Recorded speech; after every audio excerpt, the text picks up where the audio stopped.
In the worlds before Monkey, primal chaos reigned.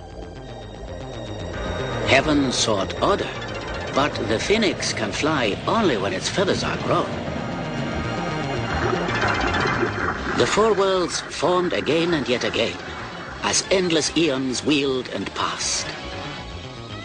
Time and the pure essences of heaven, the moisture of the earth, the powers of the sun and the moon, all worked upon a certain rock old as creation.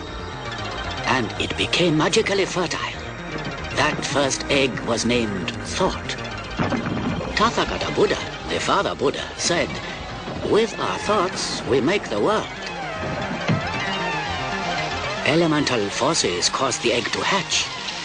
From it then came a stone monkey. The nature of monkey was irrepressible.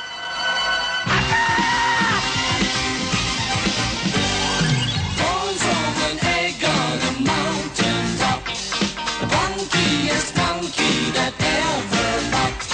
He knew every magic trick under the sun, to tease the gods and everyone and have some fun.